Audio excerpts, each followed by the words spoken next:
ಲೋಕಸಭೆಯಲ್ಲಿ ಪ್ರಧಾನಿ ಮೋದಿ ಮಾತನಾಡುತ್ತಿದ್ದಾರೆ, ನೋಡೋಣ ಬನ್ನಿ. उत्सव में शामिल होकर के अपनी भावनाओं को प्रकट कर रहे हैं. मैं सभी माननीय सांसदों का आभार व्यक्त करता हूं कि जिन्होंने इस उत्सव के अंदर हिस्सा लिया. मैं उन सबका अभिनंदन करता हूं. आदरणीय अध्यक्ष जी, 75 वर्ष की उपलब्धि साधारण नहीं है, असाधारण है. और जब देश आजाद हुआ और उस समय भारत के लिए जो जो संभावनाएं व्यक्त की गई थी, उन सभी संभावनाओं को निरस्त करते हुए, परास्त करते हुए भारत का संविधान हमें यहां तक ले आया है. और इसलिए इस महान उपलब्धि के लिए संविधान निर्माताओं के साथ साथ मैं देश के कोटि कोटि नागरिकों का आदरपूर्वक नमन करता हूं, जिन्होंने इस भावना को, इस नई व्यवस्था को जी करके दिखाया है. संविधान निर्माताओं की जो भावनाएं थी, उसको जीने में पिछले 75 साल भारत का नागरिक हर कसौटी पर खरा उतरा है. और इसलिए भारत का नागरिक सर्वाधिक अभिनंदन का अधिकारी है. आदरणीय सभापति जी, संविधान निर्माता इस बात में बहुत सजग थे. वो ये नहीं मानते थे कि भारत का जन्म 1947 में हुआ है. वो ये नहीं मानते थे कि भारत में लोकतंत्र 1950 से आ रहा है. वे मानते थे यहां की महान परंपरा को, महान संस्कृति को, महान विरासत को, हजारों साल की उस यात्रा को, उसके प्रति वो सजग थे. उनको इस बात का पूरा भान था. आदरणीय सभापति जी, भारत का लोकतंत्र, भारत का गणतांत्रिक अतीत बहुत ही समृद्ध रहा है, विश्व के लिए प्रेरक रहा है. और तभी तो भारत आज मदर ऑफ डेमोक्रेसी के रूप में जाना जाता है. हम सिर्फ विशाल लोकतंत्र है इतना नहीं, हम लोकतंत्र की जननी है. आदरणीय सभापति जी, मैं जब ये कह रहा हूं तो मैं 3 महापुरुषों के कोट इस सदन के सामने प्रस्तुत करना चाहता हूं. राजर्षि पुरुषोत्तम दास टंडन जी, मैं संविधान सभा के अंदर हुई चर्चा का उल्लेख कर रहा हूं. उन्होंने कहा था, सदियों के बाद हमारे देश में एक बार फिर ऐसी बैठक बुलाई गई है, यह हमारे मन में अपने गौरवशाली अतीत की याद दिलाती है. जब हम स्वतंत्र हुआ करते थे, जब सभाएं आयोजित की जाती थी, जिसमें विद्वान लोग देश के महत्वपूर्ण मामलों पर चर्चा करने के लिए मिला करते थे. दूसरा कोट मैं पढ़ रहा हूं डॉक्टर राधाकृष्णन जी का. वे भी इस संविधान सभा के सदस्य थे. उन्होंने कहा था, इस महान राष्ट्र के लिए गणतांत्रिक व्यवस्था नई नहीं है, हमारे यहां ये इतिहास के शुरुआत से ही है। और तीसरा कोट मैं बाबा साहब आम्बेडकर का कह रहा हूं। बाबा साहब आम्बेडकर जी ने कहा था, ऐसा नहीं है कि भारत को पता नहीं था कि लोकतंत्र क्या होता है। एक समय था जब भारत में कई गणतंत्र हुआ करते थे। आदरणीय सभापति जी, हमारे संविधान के निर्माण की प्रक्रिया में हमारी देश की नारी शक्ति ने संविधान को सशक्त करने में बहुत बड़ी भूमिका निभाई थी। संविधान सभा में 15 माननीय महिला सदस्य थी और सक्रिय सदस्य थी। मौलिक चिंतन के आधार पर उन्होंने संविधान सभा की डिबेट को समृद्ध किया था। और वे सभी बहनें अलग अलग बैकग्राउंड थी, अलग अलग क्षेत्र की थी। और संविधान में उन्होंने जो जो सुझाव दिए, उन सुझावों का संविधान के निर्माण पर बहुत बड़ा प्रभाव रहा था। और हमारे लिए गर्व की बात है कि दुनिया के कई देश आजाद भी हुए, संविधान भी बने, लोकतंत्र भी चला, लेकिन महिलाओं को अधिकार देने में दशकों बीत गए थे। लेकिन हमारे यहां शुरुआत से ही महिलाओं को वोट का अधिकार संविधान में दिया गया। आदरणीय सभापति जी, जब G20 समिट हुई, उसी भावना को आगे बढ़ाते हुए, क्योंकि संविधान की भावना को लेकर के हम सब जीने वाले लोग हैं, हमने G20 की अध्यक्षता के दरमियान विश्व के सामने विमेन लेड डेवलपमेंट के विचार रखा। और विश्व के अंदर विमेन डेवलपमेंट से अब आगे जाने की जरूरत है। और इसलिए हमने विमेन लेड डेवलपमेंट की चर्चा को अंजाम दिया। इतना ही नहीं, हम सभी सांसदों ने मिलकर के एक स्वर से नारी शक्ति बंधन अधिनियम पारित करके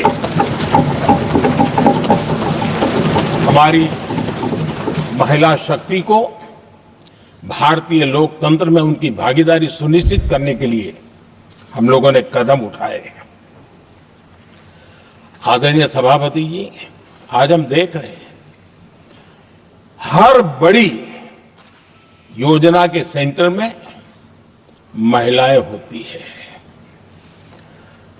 और ये जब संविधान के हम 75 वर्ष मना रहे हैं, ये संयोग है और अच्छा संयोग है कि भारत के राष्ट्रपति के पद पर एक आदिवासी महिला विराजमान। ये हमारे संविधान की भावना की एक अभिव्यक्ति भी है।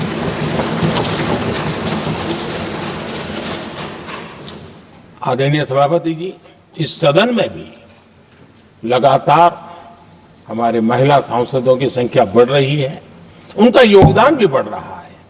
मंत्रिपरिषद में भी उनका योगदान बढ़ रहा है।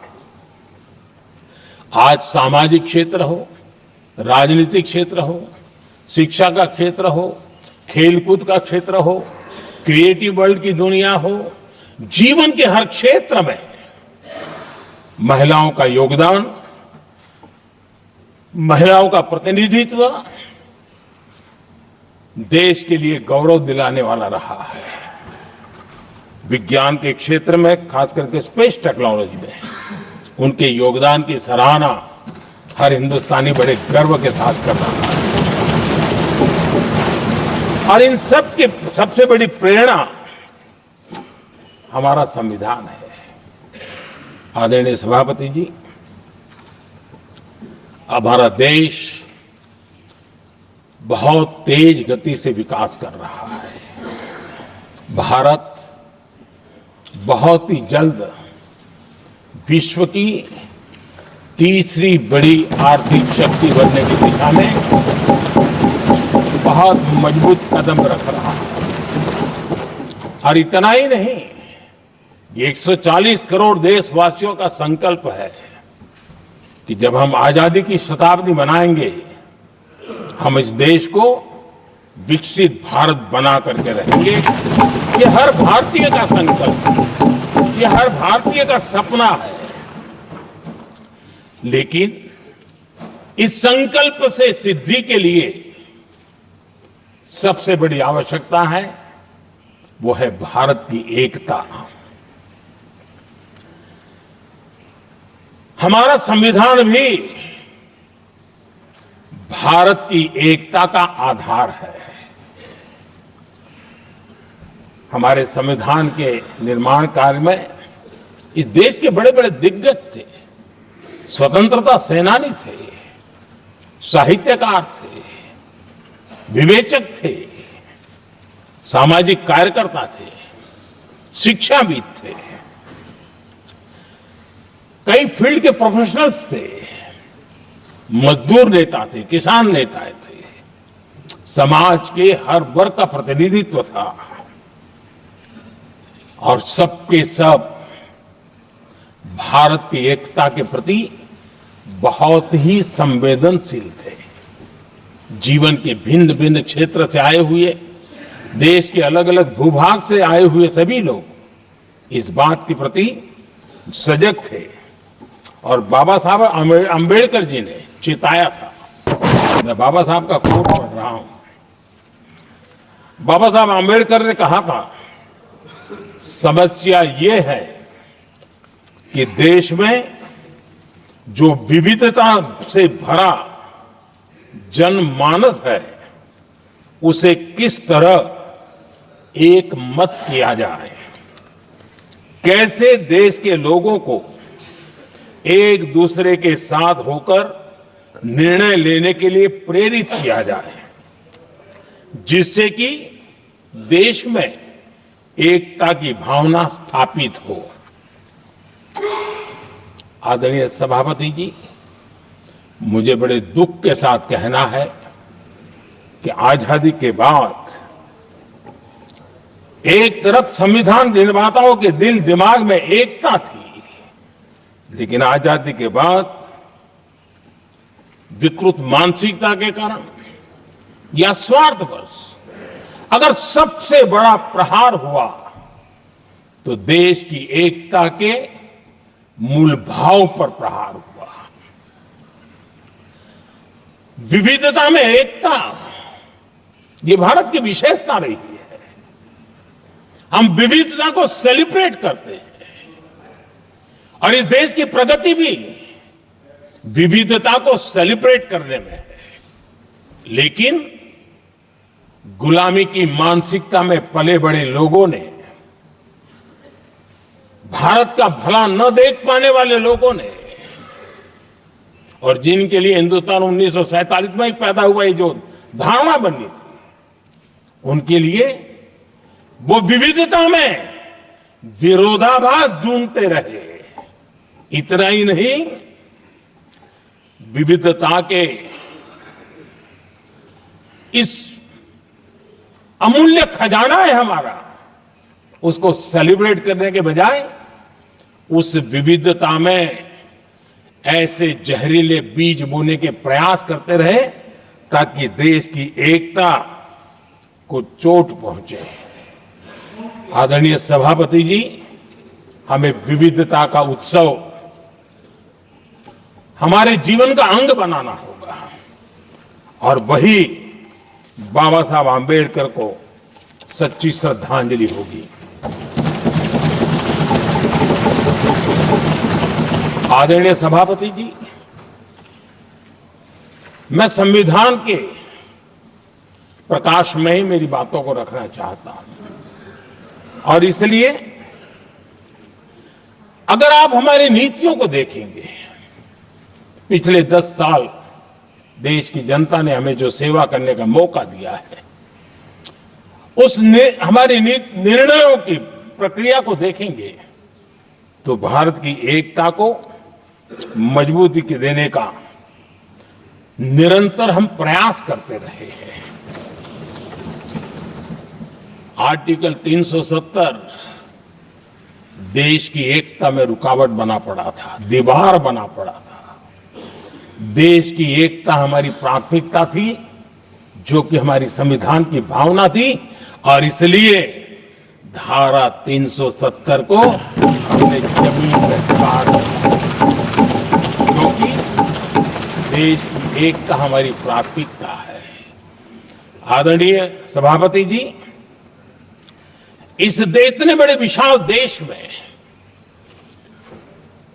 अगर आर्थिक रूप से हमें आगे बढ़ना है, हमारी व्यवस्थाओं को और विश्व को भी निवेश के लिए आना है, तो भारत में अनुकूल व्यवस्थाएं चाहिए।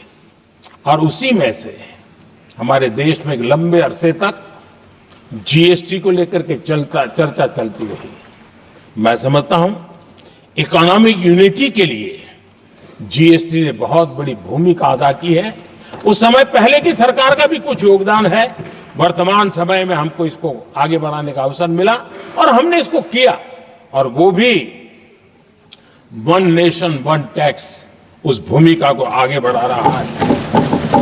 आदरणीय सभापति जी, हमारे देश में राशन कार्ड गरीब के लिए बहुत बड़ी मूल्यवान दस्तावेज रहा है, लेकिन गरीब अगर एक राज्य से दूसरे राज्य जाता था तो गरीब कुछ भी उसके प्राप्त करने का हकदार नहीं बनता था। इतना बड़ा देश पर उसका किसी भी कोने में जाए उसका उतना ही अधिकार है। एकता के उस भाव को मजबूत करने के लिए हमने one nation one ration card की बात को मजबूत किया। आदरणीय सभापति जी, देश के गरीब को, देश के सामान्य नागरिक को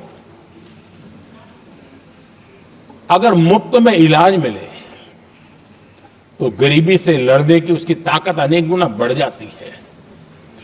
लेकिन उसके लिए जहां वो काम करता है वहां पर तो मिल जाए, लेकिन किसी काम बस वो बाहर गया है और वहां पर वो जीवन और मृत्यु की लड़ाई लड़ता हो, ऐसे समय अगर उसको सुविधा नहीं मिलेगी तो व्यवस्था किस काम की। और इसलिए देश की एकता के मंत्र को जीने वाले हम लोगों ने ये तय किया कि one nation one health card, और इसलिए हमने आयुष्मान भारत योजना बनाई। आज बिहार के दूर दराज क्षेत्र का व्यक्ति भी अगर पुणे में कुछ काम कर रहा है और अचानक बीमार हो गया तो उसके लिए आयुष्मान कार्ड होना बहुत इनफ है, उसकी सेवा मिल सकती है। आदरणीय सभापति जी, हम जानते हैं देश में कई बार ऐसा हुआ कि देश के एक हिस्से में बिजली थी लेकिन बिजली सप्लाई नहीं हो रही थी और उसके कारण दूसरे इलाके में अंधेरा था। और पिछली सरकार में हमने विश्व के अंदर भारत की बदनामी हेडलाइन से हुआ करती थी अंधेरे की, वो दिन हमने देखे हैं। और तब जाकर के एकता के मंत्र को लेकर के संविधान की भावना को जीने वाले हम लोगों ने वन नेशन वन ग्रिड को परिपूर्ण कर दिया, और इसलिए आज बिजली के प्रवाह को निर्विरोध रूप से हिंदुस्तान के हर कोने में ले जाया जा सकता है। आदरणीय सभापति जी, हमारे देश में इंफ्रास्ट्रक्चर में भी भेदभाव की बू आती रही है। हमने उसे मिटा करके देश की एकता को ध्यान में रखते हुए, एक संतुलित विकास को ध्यान में रखते हुए हमने उस भेदभाव, उस भावना को खत्म करके एकता को मजबूत किया। हमने नॉर्थ ईस्ट हो या जम्मू कश्मीर हो, हिमालय की गोद के इलाके हो या रेगिस्तान के सटे हुए इलाके हो, हमने पूरी तरह इंफ्रास्ट्रक्चर को एक सामर्थ्य देने का प्रयास किया है ताकि एकता के भाव को अभाव में से कारण कोई दूरी पैदा न हो, उसमें से बदलने का हमने काम किया। आदरणीय सभापति जी, युग बदल चुका है और हम नहीं चाहते हैं कि डिजिटल के क्षेत्र में हैव्स एंड हैव्स नॉट की स्थिति बन जाए।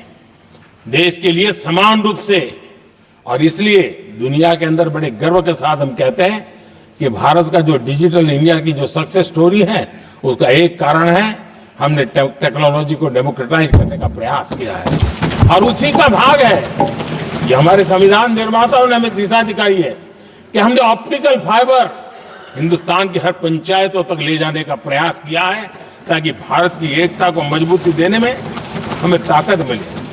आदरणीय सभापति जी, हमारा संविधान की अपेक्षा है एकता की, और इसी को ध्यान में रखते हुए हमने मातृभाषा के महात्म्य को स्वीकारा है।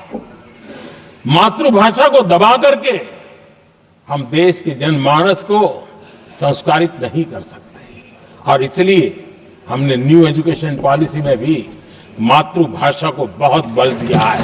और अब मेरे देश का गरीब का बच्चा भी मातृभाषा में डॉक्टर इंजीनियर बन सकता है, क्योंकि हमारा संविधान सबसे पीछे है, उनकी सबसे दरकार करने का हमें आदेश देता है।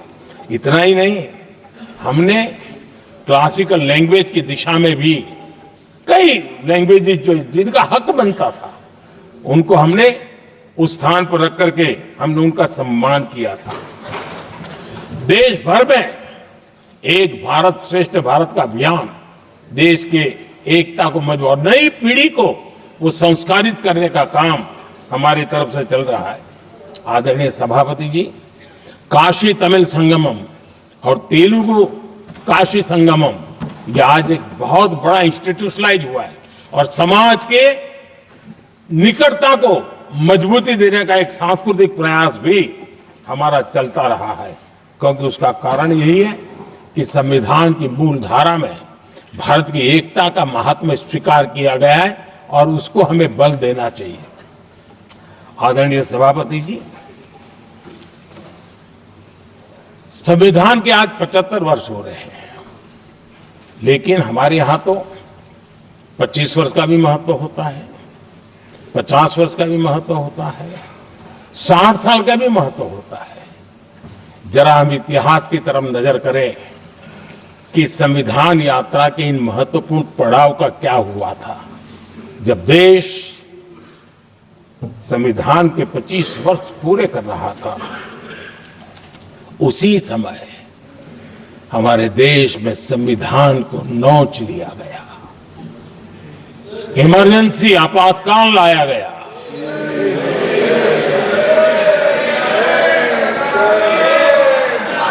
संवैधानिक व्यवस्थाओं को समाप्त कर दिया गया, देश को जेल खाना बना दिया गया, नागरिकों के अधिकारों को लूट लिया गया, प्रेस की स्वतंत्रता को ताले लगा दिए गए, और कांग्रेस के माथे पर ये जो पाप है ना, वो कभी भी धुलने वाला नहीं है, कभी भी धुलने वाला। यह सिर्फ हिंदुस्तान, दुनिया में जब जब लोकतंत्र की चर्चा होगी, कांग्रेस के माथे का ये पाप कभी धुलने वाला नहीं है, क्योंकि लोकतंत्र का गला घोंट दिया गया था। भारत के संविधान निर्माताओं की तपस्या को मिट्टी में मिलाने की कोशिश की गई थी। आदरणीय सभापति जी, जब 50 साल हुए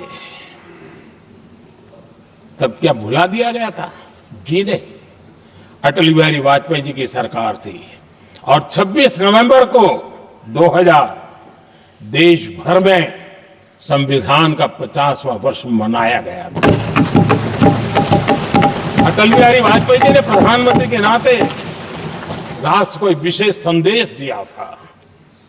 एकता, जनभागीदारी, साझेदारी, उसके महत्व पर बल देते हुए उन्होंने संविधान की भावना को जीने का प्रयास किया था, जनता को जगाने का भी प्रयास किया था। और अध्यक्ष जी, जब देश संविधान का 50 वर्ष मना रहा था, और जब 50 वर्ष की पूर्णाहुति हुई, तो ये मेरा भी सौभाग्य था कि मुझे भी संविधान की प्रक्रिया से मुख्यमंत्री बनने का अवसर मिल गया। और मैं जब मुख्यमंत्री था उसी कार्यकाल में संविधान के 60 साल हुए और तब मैंने तय किया था मुख्यमंत्री के नाते कि हम गुजरात में संविधान के 60 साल मनाएंगे। और इतिहास में पहली बार ऐसा हुआ है जब संविधान के ग्रंथ को हाथी पर बनाई हुई अंबाड़ी में रखा गया उस विशेष व्यवस्था में रखा गया।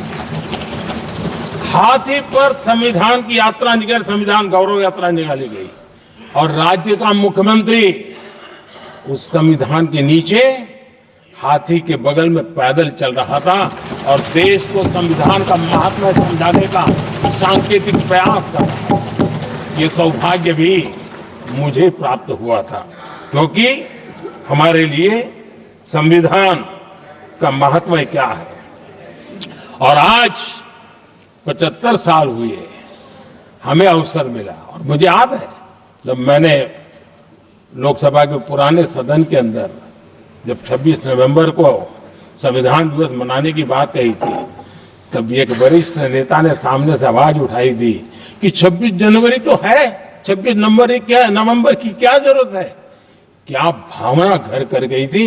ये बहुत पुरानी बात रही है, इसी सदन में मेरे सामने हुआ था।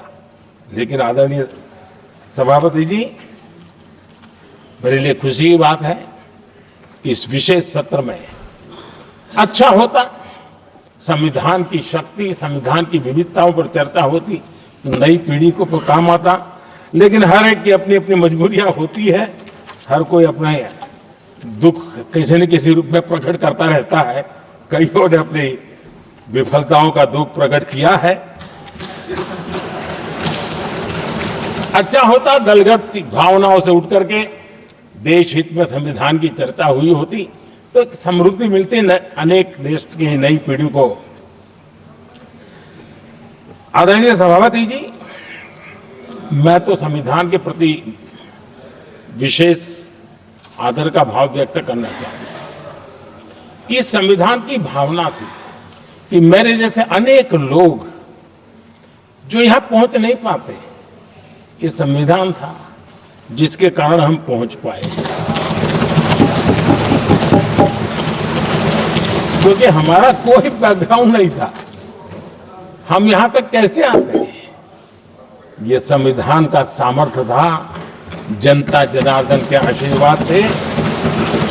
इतना बड़ा दायित्व और मेरे जैसे बहुत लोग यहां भी जिनका ऐसा कोई बैकग्राउंड नहीं है, यही एक सामान्य परिवार से आए हैं और आज संविधान ने हमें यहां तक पहुंचाया है। और ये भी कितना बड़ा सौभाग्य है कि हमें देश ने इतना स्नेह दिया, एक बार नहीं, 2 बार नहीं, 3 बार। ये हमारे संविधान के बिना संभव नहीं था। आदरणीय सभापति जी,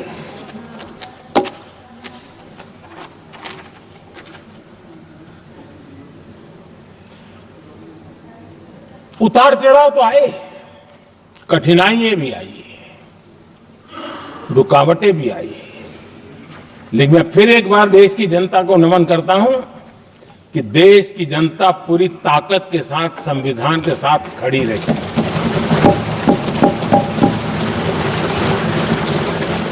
आदरणीय सभापति जी, मैं आज यहां किसी की व्यक्तिगत आलोचना करना नहीं चाहता हूं, लेकिन तथ्यों को देश के सामने रखना जरूरी है और इसलिए मैं तथ्यों को रखना चाहता हूं। कांग्रेस के एक परिवार ने संविधान को चोट पहुंचाने में कोई कोर कसर नहीं छोड़ी है।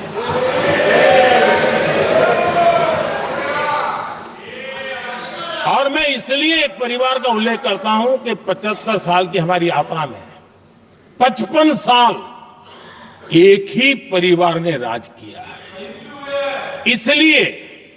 इसलिए देश को क्या क्या हुआ है